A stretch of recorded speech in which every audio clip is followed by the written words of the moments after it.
오늘은 기독교 절기로 대림절 혹은 대강절 제3주입니다. 대림절, 대강절은 예수님이 탄생한 성탄절을 한 달 앞두고부터 지킵니다. 그래서 대림절 첫 주에는 촛불을 하나, 둘째 주엔 둘, 오늘은 셋째 주로 3개의 촛불, 다음 주엔 4개, 성탄절에는 모두 5개의 촛불을 켜고 하나님 앞에 예배드립니다. 촛불을 켜는 이유는 무엇이냐면 우리에게 빛으로 오신 예수님, 우리를 구원하시기 위해서 오신 예수님을 기다리는 마음, 감사한 마음으로 촛불을 켜고, 동시에 또 다시 오실 예수님, 우리가 기다리는 마음으로 이렇게 대림절을 지키는 겁니다. 절기 설교가 제일 어렵습니다. 왜냐하면 똑같은 내용이 계속 매년 해야 되기 때문에. 그래서 무슨 말씀을 증거할까 하다가 여러분이 동방박사에게, 또 목자들에게, 마리아에게 너무나 잘 아십니다. 그래서 기도 중에 예수님의 이 땅에 오심에 대해서 마태, 마가, 누가, 요한 네 복음서가 다 기록하고 있습니다. 특별히 이 네 복음서의 1장에 보면 그분이 왜 오셨는지 그 이유가 쓰여져 있습니다. 그래서 각 복음서 1장을 중심으로 여러분에게 말씀을 전하는데 재미있는 설교는 아니에요. 근데 여러분 잘 들으신다면 성경을 보는 눈이 어떻게? 확 띄어질 거예요. 그래서 여러분이 잘 들으셔서 영적 성장에 도움 되시기를 바랍니다. 먼저 마가복음 1장에 보면 왜 마가부터 시작하냐면 마태, 마가, 누가, 요한 복음서 가운데 제일 먼저 쓰여진 것이 마가복음이에요. 근데 마가복음 1장에 보면 예수님이 왜 오셨는가 하는 이유가 잘 쓰여져 있습니다. 스크린 보십니다. 마가복음 1장 1절에 보면 하나님의 아들 예수 그리스도의 복음의 시작이라 이렇게 써 있어요. 예수님이 이 땅에 오신 것은 복음의 시작.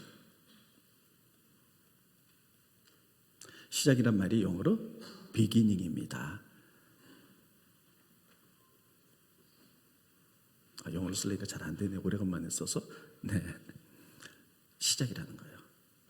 자, 그러면 왜 이렇게 썼을까 하는 것입니다. 그 당시에 마가복음이 쓰여졌을 때는, 이거 조금 올립니다. 마가복음이 쓰여졌을 때는요, 로마가 전 세계를 지배하고 있었어요. 근데 로마 황제가 자기가 왕이라고 신이라고 생각했어요.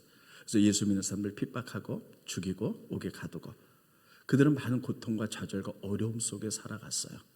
그들에게 용기를 주기 위해서 마가복음이 쓰여집니다. 그래서 마가는 그들에게 하나님 믿고 고통과 좌절 속에 있는 사람들에게 쓰는 거예요. 하나님이 너희들을, 예수를 통하여 구원을 시작하신다. 두려워하지 말아라. 예수님은 구원의 시작이다.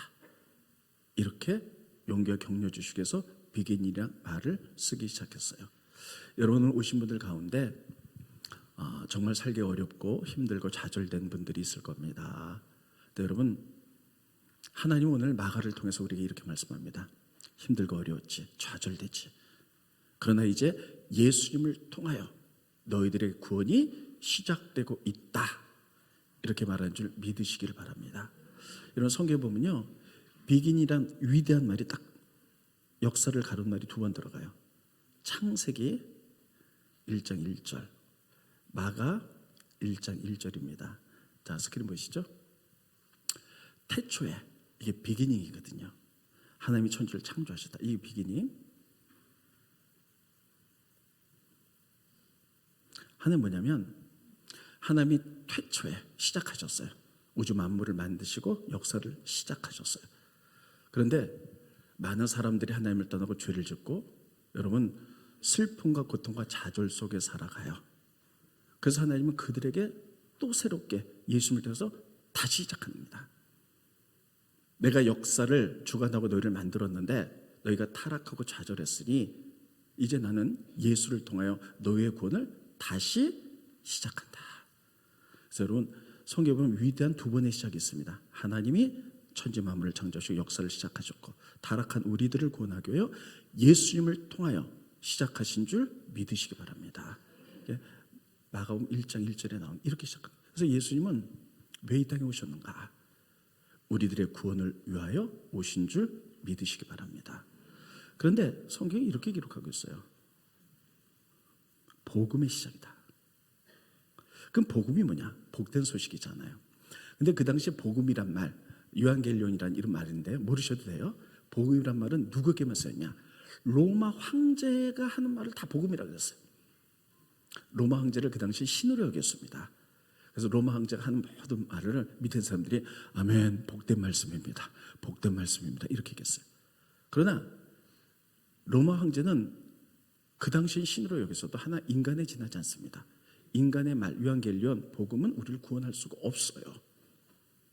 오직 천지를 만드시고 이 땅에 우리를 구원하기 위하여 오신 예수님의 말과 행동 모든 것만이 복음으로써 우리를 구원하게 될 줄로 믿습니다. 그래서 진정한 왕은 누구냐? 로마 황제가 아니야. 예수란 사실. 그 예수님이 로마 황제 밑에서 좌절과 고통을 경험하는 너희들에게 구원의 역사를 비기닝 위대하게 시작한다는 거예요. 이게 예수님이 오신 첫 번째 목적입니다. 두 번째 누가복음입니다. 누가복음 1장에 보면 자, 저 보세요. 여러분 누가복음은 이렇게 쓰고 있어요. 1장 봅니다. 1장 1절과 3절 봅니다. 우리 중에 이루어진 사실에 대하여 사실, 팩트. 내가 지금부터 예수님에 대해서 쓸 텐데 이 예수님의 말은 팩트, 사실이라는 거예요. 진실이라는 거예요. 그래서 많은 사람들이 예수님이 이 땅에 오셔서 구원하신 모든 사역을 팩트, 사실인데 다른 사람은 다 썼지만 나는 자세히 쓰겠다는 거예요. 1장 3절 보겠습니다. 누가복음 1장 3절에 보면 그 모든 일을 근원부터 자세히 미루어 살핀 나도, 그러니까 예수님의 일생 이것 모든 것들을 내가 팩트를 많은 사람들이 얘기했는데 내가 자세히 근원부터 다 살펴가지고 자세하게 쓰겠다는 거예요. 자세히. 누가가 왜 그렇게 쓸까요? 누가는 직업이 의사입니다. 따르겠습니다. 의사. 여러분 몸이 아플 때 돌팔이 의사 만나면 안 되잖아요. 정말 좋은 의사는요 자세히 살펴요. 어디가 아프냐, 피부 상태가 어떤지, 또 근육과 뼈가 어떤지 뭐 이거 자세히 듣고 자세히 살펴야지 명의입니다. 누가는 의사였기 때문에 사람들부터 자세히 봤어요. 그것이 복음에 그대로 녹아들어서 나는 예수 그리스도 이 땅에 오신 목적, 예수님의 삶 모든 것이 다 팩트, 사실이다. 그래서 거기에 대해서 많은 사람이 썼지만 나는 특별히 자세히 살펴서 예수님에 대해서 자세히 쓰겠다는 게 누가복음입니다. 그래서 누가복음에 보면 예수님이 이 땅에 태어났을 때 마태, 마가, 요한복음에 없는 이야기들이 많이 들어가 있어요. 어떤 얘기가 대표적으로 들어가 있느냐, 이런 얘기입니다. 마리아에게 천사가 임신한다는 얘기, 요거 누가복음만 있어요. 누가는 많은 얘기하는데 팩트 가운데 다른 사람이 안 썼던 거 진실 자세히 썼어요. 예를 들면 이런 것이죠. 마리아는 정결한 처녀입니다. 어느 날 기도하는데 하나님의 기쁨의 소식을 전하는 가브리엘이 나타났어요. 그리고 이렇게 얘기합니다. 너는 임신해서 아이를 낳게 될 것이다. 그러니까 마리아가 깜짝 놀라요. 저는 처녀고 남자를 알지 못하는데 어떻게 아이를 낳습니까? 거룩한 하나님의 능력이 너를 덮으리니 하나님의 능력 가운데 남자 없이 너는 아이를 출산할 텐데 그 아이가 세상을 구원할 메시아가 될 것이다. 이렇게 얘기하죠. 그러니까는 마리아가 용기 있게 대답합니다. 주의 말씀이 이루어지기 원합니다. 그래서 성령에 의하여 아기를 임신하게 됩니다. 이런 자세한 이야기는 누가복음에 나타나고 있어요. 이 팩트를 내가 자세하게 쓰겠다는 거예요. 또 여러분 잘 아는 대로 목자 얘기 있죠. 예수님이 탄생하던 밤에 천사들이 목자를 방문합니다. 그래서 목자가 메시아가 탄생했다는 이야기를 듣고 마हु간으로 달려가서 하나님께 영광 돌리고 찬양하는 장면이 나옵니다. 이것도 누가복음에 나와요. 누가가 자세히 살폈기 때문에. 내용은 이렇게 돼 있죠. 예수님이 탄생하던 밤에 베들레헴의 목자들이 밤에 집에 못 들어가고 양을 치고 있었어요. 근데 갑자기 하늘이 확 열리면서 수도한 천군과 천사들이 내려옵니다. 그래서 두려워하는 목자들에게 두려워하지 말아라. 너를 위하여 다윗의 동네에 메시아가 탄생했다 하면서 노래를 부르죠. 하늘엔 영광이요 땅에는 평화로다. 한번 따라 했습니다. 하늘에는 영광이요 땅에는 평화로다. 오늘 설교는 재미가 없는 설교예요. 한번 재미있게 해보겠습니다. 내가 하늘에는 그러면 영광, 땅에는 이렇게 한번 해볼게요. 천사들이 탁 나가서 하늘에는 나머지 분들 안 들으시죠? 내가 여기만 보고 얘기해서 하늘에는 땅에는 이렇게 얘기해요. 그래서 이렇게 얘기합니다. 베들레헴 마을간에 메시아가 탄생했다. 그에게 가서 이 말을 전하고 너희가 그를 영접하라. 그래서 많은 목자들이 가죠. 베들레헴 마을간에 예수님이 탄생해서 마리아하고 요셉에게 이 말을 전합니다. 그리고 그분을 찬양한 얘기가 바로 누가복음에 나와요. 왜 다른 복음서는 없을까요? 자세히 살펴서 썼기 때문이에요. 팩트라는 거예요. 그 다음에 예수님의 어릴 적 이야기 누가복음에 나와요. 다른 복음서는 없어요. 예수님 어릴 적 얘기 이런 거 있죠. 예수님과 어린 소년이었을 때 그 부모와 함께 유월절에 성전을 갑니다. 그리고 유월절을 마치고 돌아가는데 어머니 아버지가 보니까 예수님이 없어요. 어디로 갔지? 그래서 막 거꾸로 돌아가 보니까는 성전 안에서 예수님이 랍비들과 제사장들과 대화하고 있어요. 그러니까 소년이여 너 왜 여기 있느냐? 그러니까 내가 내 아버지 집에 있어야 될 줄 알지 못했느냐? 이런 장면이 나오죠. 이 어릴 적 얘기가 누가복음에 나오는 거예요. 또 어릴 적 얘기가 또 누가복음에 나오는데 2장 52절 스크린 보십니다. 예수는 지혜와 키가 자라가며 하나님과 사람에게 더욱 사랑스러워 가시더라. 어릴 때 이렇게 컸다는 거예요.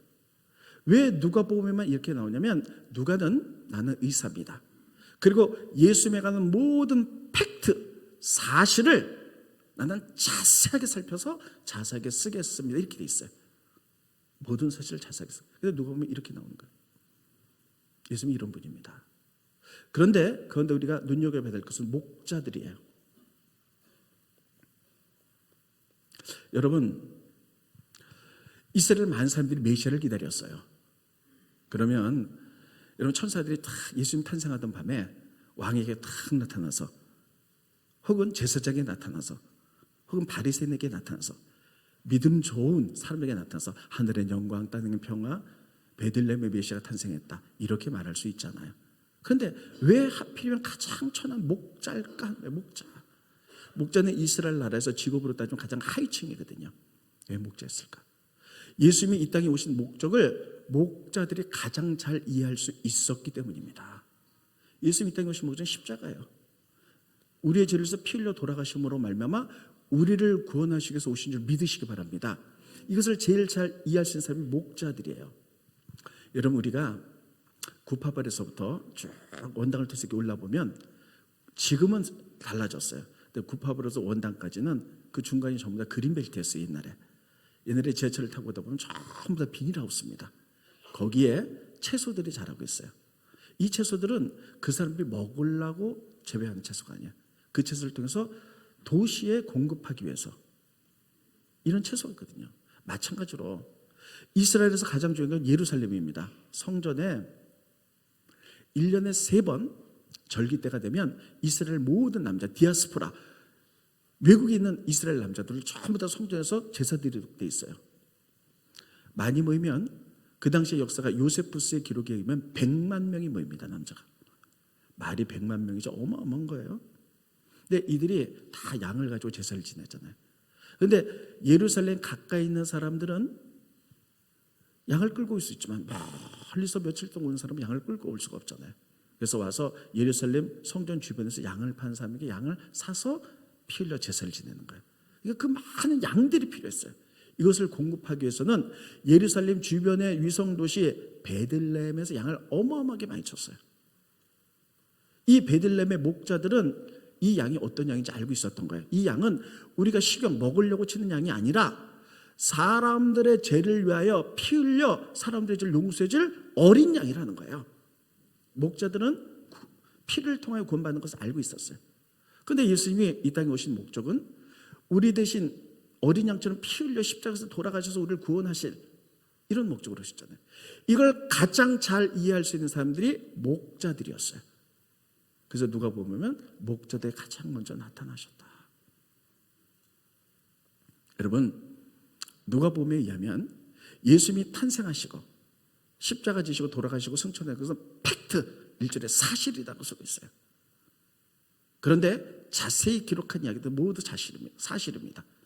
가운데 우리 죄를 위하여 피 흘려 돌아가시기 위하여 우리의 구원을 위하여 이 땅에 오신 그분, 그래서 우리가 대림절을 기다리는 거예요. 나의 영혼을 구원하실 그분. 그래서 한 달 전부터 촛불을 켜는 마음으로 기다리는 겁니다. 이게 누가복음에 나타난 예수님이 오신 이것들에 쓰고 있어요. 마태복음은요 유대인들에게, 이스라엘 사람들에게 복음 전하기 위해서 쓴 것이 마태복음이에요. 유대인들은 그 당시에 예수님을 이단으로 봤어요. 예수님을 이단으로 봤어요. 근데 그들에게 예수님이 참 메시아다라는 것을 가르쳐주기 위해서 유대인에 맞게 쓴 거예요. 유대인들이 가장 중요하게 여기는 게 족보거든요. 우리나라도 족보를 굉장히 중요하게 여기잖아요. 지금 뭐 족보가 다 없어졌지만 어디 가면 저는 뭐 이순신 장군 몇 대선 누구입니다. 이렇게 하면서 족보를 중요하게 여기잖아요. 이스라엘 나라도 족보를 굉장히 중요해요. 그래서 유대인에 맞게, 그들에게 맞게 예수님에 대해서 예수님이 이런 목적으로 오셨다는 것을 일찍이 다 쓰고 있어요. 그들이 기다렸던 메시아, 이 메시아는 유대인의 혈통을 통해서 온다. 유대인의 믿음의 아버지 아브라함. 그리고 그들은 그 메시아는 우리가 그렇게 소망했던 것처럼 다윗의 후손으로 다윗과 같은 메시아로 온다는 거예요. 다윗의 후손으로 다윗과 같은 메시아로 온다는 거예요. 여러분, 그래서 마태복음 1장 1절에는 유대인에게 복음 증거하기 위해서 이렇게 쓰고 있어요. 아브라함과 다윗의 계보라. 스크린 보십니다. 1장 1절에 보면 아브라함과 다윗의 자손 예수 그리스도의 계보라. 다 같이 한번 읽어봅니다. 시작.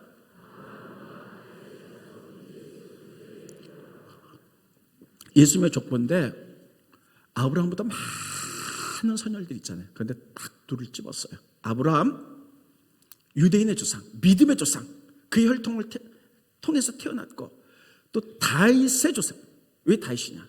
이스라엘 민족은 다윗과 같은 메시아를 기다렸어요. 그럼 왜 하필은 다윗과 같은 메시아냐? 제가 여러분 1년, 2년 동안 부지런히 설명했어요. 그분만이 이 땅에 하나님의 통치를 위해서 애썼던 분이에요. 하나님 이렇게 말씀하셨죠? 하나님이 이 땅에 하나님의 나라를 만들기 위하여 중간에 질서 있게 위임 통치자를 주셨어요. 위임 통치자 권위자를 주셨어요. 오늘은 나라만 얘기하겠습니다. 여러분, 우리가 하나님의 나라 하면 첫 번째 천국이에요. 신앙의 첫 번째 목은 죽어서 천국 가기 위함이에요. 그럼 왜 우리가 이렇게 천국을 바라느냐? 천국 가니까는 금으로 내 집이 있고 어디 좋고 저쪽고 보석으로 집을 졌고 이래서인가요? 아니에요. 이 땅에는 불평등과 눈물과 고통과 좌절과 생존 경쟁과 착취가 있어요. 근데 하나님의 나라는 하나님의 완벽한 통치가 이루어지는 것. 그래서 어떤 누가 들어간다 할지라도 모든 사람이 공평하고 모든 사람이 만족하는 것이에요. 그래서 우리가 천국을 바라보는 것이에요. 그래 신앙의 궁극적인 목적이고요. 그러면 우리가 예수 믿고 맨날 천국만 바라봐야 되냐? 아니요. 신약과 구약의 그 많은 페이지가 말하고 있는 것은 이 땅의 하나님의 나라. 그래서 우리가 날마다 기도하는 거 있죠. 주기도문도 뜻이 하늘에서 이런 게 땅에서도 이루어지다. 하나님의 나라가 이 땅에 이루어지길 원합니다. 하나님이 통치하는 나라, 이것을 왕들에게 구약에는 위임하셨어요. 그런데 하나님이 어떻게 통치하시냐면 공의, 정의, 사랑으로 통치하세요. 따르겠습니다. 공의, 정의, 사랑, 세 가지로 통치하세요. 그런데 이것이 하나님의 나라인데 왕에게 위임했는데, 이게 하나님의 통치다 위임했는데 그것을 가장 잘했던 왕이 다윗이었어요. 그래서 다윗은 이렇게 나라를 다스렸고, 그래서 모든 나라가 승리하고 이스라엘 나라가 승리하고 부자가 됐어요. 축복을 받았어요. 그래서 이스라엘 민족은 하나님이 다스리는 그 권위를 가지고 이 땅에 하나님 나라를 만들려고 했던 다윗을, 그래서 메시아를 기다리는 게 다윗의 후손 가운데 기다리는 거예요. 스크린 보십니다. 사무엘하 8장 15절과 14절은 꼭 외워두셔야 돼요. 다윗이 온 이스라엘을 다스려 다윗이 모든 백성에게 정의와 공의를 행했다. 하나님 나라를 행했다. 그랬더니 14절 넘겨주시고요. 마지막 부분에 다윗이 어디로 가든지 여호와께서 이기게 하셨다는 거예요. 승리케 하셨다는 거예요. 여러분, 그래서 아브라함과 다윗 족보에 이걸 제일 먼저 집어서는 거예요. 예수님은 우리의 믿음의 조상 아브라함의 혈통을 통하여 두 번째, 우리가 그렇게 기다리던 메시아, 다윗과 같은 메시아, 그분을 통해 오셨다는 거예요. 그래서 여러분, 우리가 예수님의 족보를 쭉 보면 왕들의 이름이 쫙 나와요. 다윗, 솔로몬, 르호보암 쭉 나오는데 모든 왕들이 된 왕이라고 이름 붙지 않아요. 왕이라고 이름 붙은 것은 오직 다윗밖에 없어요. 집에 가서 찾아보세요. 스크린 보십니다. 마태복음 1장 6절에 보면 이새는 다윗 왕을 낳으니라. 여기만 다윗에게는 왕자가 붙어요. 그런데 솔로몬, 르호보암 다 왕자가 붙지 않아요. 왜 왕자가 붙었을까요? 그만큼 다윗은 위대한 왕이었고 이 땅에 하나님 나라에서 애썼던 왕이었고 그 다윗의 같은 메시아가 올 거로 그들이 그렇게 기다렸기 때문에 그분이 예수님이라는 거예요. 그것을 마태는 가르치기 위해서 다윗에게만 킹자를 쓰다 왕자를 넣어요.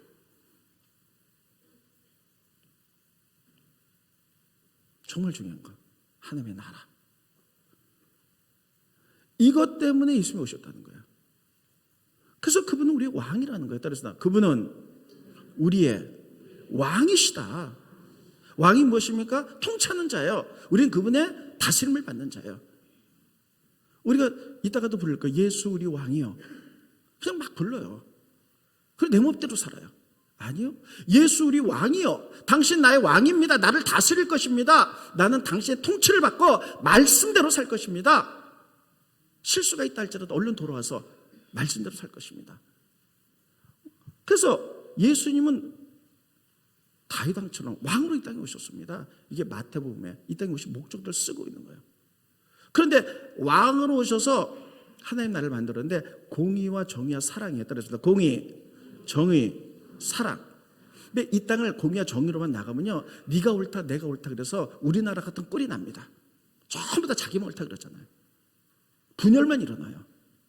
그래서 그 앞에 시편에 보면 하나님의 다스림은 기초는 공의와 정의지만 그 앞에 반드시 사랑이 있다는 거예요. 덮어주는 것, 만져주는 것, 상대편을 인정하는 것, 이래야지 하나님의 나라라는 거예요. 예수님이 그렇게 하셨다는 거예요. 그래서 그분은 다시 마태복음으로 돌아가면 마태복음 1장 다윗 왕처럼 메시아 왕으로 오셨다는 거예요. 그건 우리를 다스리는 메시아라는 거예요. 마태는 그걸 쓰고 있는 거예요. 그분이 이 땅에 왜 오셨는가? 우리 왕으로 오셨다. 그래서 마태복음 2장에 더 중요한 게 나와요. 1장은 유대인의 왕으로 오셨고요. 2장에 보면 그 놀라운 동방박사이가 나와요. 동방박사는 놀랍게도 페르시아 사람이에요. 이런 사람들을 맥이라 그럽니다. 이 사람들은 뭐냐? 옛날에 점성술이 발달해서 하늘의 별을 보고 이 땅의 역사를 평가하는 사람들이에요. 큰 별이 떴어요. 어느 날에 왕이 태어났다. 어떤 큰 별이 집니다. 어떤 날에 장군이 죽었다. 그래서 점을 치는 동방박사라 그래갖고요. 우리는 점쟁이 무당 그러면 낮게 여기지만 그게 아니에요. 옛날 고대는요, 이들이 가장 위에 있었어요. 그래서 무슨 일이 있으면 왕들이 그들에게 물어봅니다. 신탁을 합니다. 그럼 그들이 대답하고 그걸로 나라를 움직여 나갔어요. 심지어는 왕이 전쟁에 나서 죽거나 갑자기 왕이 죽잖아요. 그러면 이런 매기들, 점성술자들이요, 기도하면서 신의 뜻을 알고요, 신탁으로 왕들을 세워서 킹메이커다 이렇게까지 불렀어요. 왕을 세우는 자들이에요. 그러니까 굉장히 높은 그룹이에요. 그런데 그들이 예수님 탄생할 때 보니까 세상에 볼 수 없던 가장 크고 아름다운 별이 나타나는 거예요. 그들이 보면서 저거는 세상을 구원할 메시아의 별이다. 그래서 그들이, 킹메이커들이 그 빛을 따라서 몇 개월을 거쳐서 산을 넘고 물을 지나 베들레헴에 예수님께 오는 거예요. 그리고 황금, 유향, 몰약, 그 당시에 가장 귀중한 것으로 그에게 어린 예수에게 경배하고 엎드렸다는 것은 왕이라는 뜻이에요. 이것을 누가복음, 마태복음 2장에 있는 것은 1장에 있는 유대인의 왕뿐만 아니라 2장에는 유대인의 왕뿐만 아니라 모든 이방인들의 왕으로 오셨다는 거예요. 그래서 동방박사 이방인의 이야기를 넣은 거예요. 그랬습니다. 그분은 우리의 왕이십니다. 다시요. 예수님은 우리의 왕이십니다. 믿으십니까? 그분은 나의 왕으로 고백하십니까? 아멘이 작아요. 이거는 목이 터져라 아멘에도 부족한 거예요. 예수님은 나의 왕으로 고백하십니까? 그분이 오신 것을 기리는 거예요. 그분은 나와 이거 나를 다스리는 자예요. 나는 그분 말씀 앞에 엎드려서 순종하는 자들이에요. 왕으로 오셨다는 거 마태복음에 그래서 예수님이 오셨다는 것을 1장에 넣고 있는 거예요. 마지막 요한복음, 오늘 본문 말씀입니다. 요한복음은 예수님이 이 땅에 오신 것을 예수님이 동정녀로 오셨다, 뭐 동방박사가 있었다 이런 건 하나도 쓰잖아요. 논리적으로 쓰고 있습니다. 가장 지성적이죠, 요한복음에. 그래서 예수님의 탄생과 예수님 오신 목적을 이렇게 쓰고 있어요. 태초에 말씀이 있었는데 이 말씀이 하나님과 같이 있었는데 이 말씀이 또 하나님이라는 거예요. 스크린 보시면 1장을 쭉 정돈해서 자 보세요. 요한복음 1장은 상당히 어렵습니다. 제가 요약해서 말씀드릴게요. 눈이 어떻게? 다시 해야 돼. 눈이 어떻게 헛띄어진다고? 확 띄어질 거예요. 잘 들으시고요. 여러분이 1장을 보세요. 자, 요한복음 1장 1절 예수님이 오신 목적이에요. 태초에 말씀이 계셨어요. 근데 이 말씀이 사실 예수님이거든요. 말씀이 하나님과 같이 있었어요. 말씀 따로 하나님 따로 있잖아요. 근데 이 말씀이 곧 하나님이라는 거예요. 말씀이 하나님과 같이 따로 있었는데 이 말씀이 하나님이에요. 그게 뭐냐면 이게 삼위일체가 여기서 나오는 거예요. 예수님과 하나님 동일하다. 태초에 말씀이 있었는데 이 말씀이 하나님인데 또 넘겨주세요. 이 말씀 안에 생명이 있었어. 이 생명은 사람들의 빛이라는 거예요. 말씀이 하나님인데 이 말씀 안에 생명이 있고 이 생명 빛이라는 거예요. 그런데 이 빛이 어둠 가운데 왔는데 깨닫지를 못한다는 거예요. 넘겨주세요. 빛이 어둠의 빛이 돼. 어둠이 깨닫지 못하더라. 이 빛이 누구예요? 예수님이에요. 예수님이 어둠 가운데 오셨다는 얘기는 뭐냐면 당신이 만든 이 세상에 오셨는데 우리는 메시아를 알지 못했다는 거예요. 그래서 그를 십자가에 못 박혀 죽였다는 거예요. 넘겨주시고 그 다음에 이걸 좀 더 구체적으로 풀었어요. 1장 11절에 자기 땅에 오네. 하나님이 왕이셔서 예수님이 왕이셔서 이 땅을 만드셨는데 그 땅에 왔는데 빛이 어둠 가운데 왔는데 자기 백성이 영접하지 않았다는 거예요. 이단이라고 그러고 십자가에 못 박혀 돌아가시겠다는 거예요. 그래서 그 피로 우리가 구원은 받았는데 그래서 우리가 해야 될 일이 뭐냐. 이게 예수님인데 예수님이 이런 목적으로 오셨는데 우리가 해야 될 것은 가장 좋은 기절입니다. 스크린 다 같이 읽겠습니다. 시작. 영접하는 자 곧 그 이름을 믿는 자들에게는 하나님의 자녀가 되는 권세를 주셨으니 우리가 하는 것은 무엇이냐면 우리는 어둠 속에 있어서 빛이 왔고 예수님이 이 땅에 오셨는데 우리가 몰랐다는 거예요. 그래서 내가 요한복음에 내가 이제 너에게 가르쳐 줄 텐데 깨달았으면 영접하라는 거예요. 그러면 우리는 하나님의 자녀가 된다는 사실을 기억하시기 바랍니다. 이 목적 때문에 요한복음을 쓴 거예요. 다시 말씀드리면 태초에 말씀이 있으니 입에 하나님인데 그분에게 생명이 있고 그것은 빛인데 어둠에 왔는데 깨닫지 못하는 거예요. 그래서 결론적으로 이렇게 얘기하는 거예요. 스크린 보십니다. 말씀이 육신이 되어 우리 가운데 거하시면 따라했습니다. 말씀이 육신이 되어 우리 가운데 거하시면 말씀이 육신이 되어 천국에서 예수님이 육신을 입고 우리와 같은 예수라는 육체의 옷을 입고 이 땅에 오셨다는 거예요. 이분이 예수님이라는 거예요. 그 목적은 어둠에 비춰서 우리를 구원받게 하기 위한데 너희들이 받아들이지 않지 않았냐. 이제 내가 이걸 쓰는 목적은 지금이라도 주님을 영접하라는 거예요. 그래서 하나님의 자녀가 되라는 거예요. 예수님이 이 목적 때문에 오셨다는 거예요. 요한복음 1장입니다. 그러면 우리가 대림절을 지나면서 촛불을 3개 켜는 게 중요한 게 아니에요. 우리가 성탄절에 막 선물을 나누고 이게 중요한 게 아니에요. 예수님이 오신 목적. 마태, 마가, 누가, 요한 1장에 다 나와 있어요. 그분이 오신 목적. 왕으로 오셨습니다. 우리에게 빛을 주기 위해 생명을 주기 위해서 오셨습니다. 팩트. 내가 자세히 말하는데 그는 우리 왕뿐만 아니라 전 세계 왕으로 오셨습니다. 이것은 팩트, 사실입니다. 하나님은 커다랗게 2번의 역사를 이루셨는데 태초에 the beginning 말씀으로 모든 것을 창조하시고 역사하셨는데 인간이 죄악에 빠지자 지금부터 2000년 전에 다시 한번 beginning 우리에게 구원을 베푸기 위하여 예수님을 이 땅에 보내시는 것으로 구원의 역사를 시작하셨습니다. 이게 예수님의 성경의 놀라운 세상의 두 번의 역사예요. The beginning의 두 번의 역사예요. 그분이 오신 날이에요. 그래서 우리는 이렇게 촛불을 켜는 마음으로 정성껏 예배를 드리는 겁니다. 그 의미를 생각해 보면 우리가 대강절을 보낼 수 있기를 예수님의 이름으로 축원드리겠습니다. 우리 찬송가 38장 보시고 찬양할 텐데, 예수 우리 왕이요, 그냥 하지 마세요. 왕이요, 나를 다스리십시오. 나는 말씀대로 순종하여 살겠습니다. 혹시 제가 곁다리로 나가다 잘못했으면 회개하고 돌아오겠습니다. 나를 다스리십시오. 그분이 오신 날이기에 내가 그분을 왕으로 영접합니다. 찬송하고 기도하고 마치겠습니다.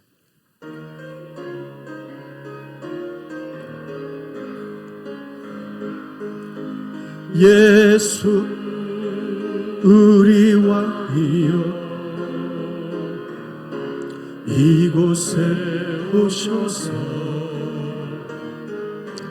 우리가 함께 드리는 영광을 받아 주소서. 우리는 주님의 백성, 주님은 우리 왕이라. 왕이신 예수님 오소서. 좌정하사 예수를 주시어. 두 손 들고 찬송합니다. 예, 두 손 드시고 찬송합니다. 당신 이 땅에 오시를 환영합니다.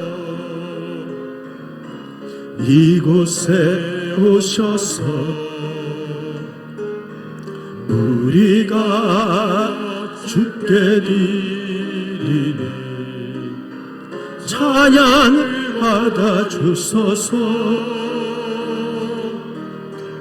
우리는 주님의 종들, 주님은 우리 주인 되시고 왕 되십니다.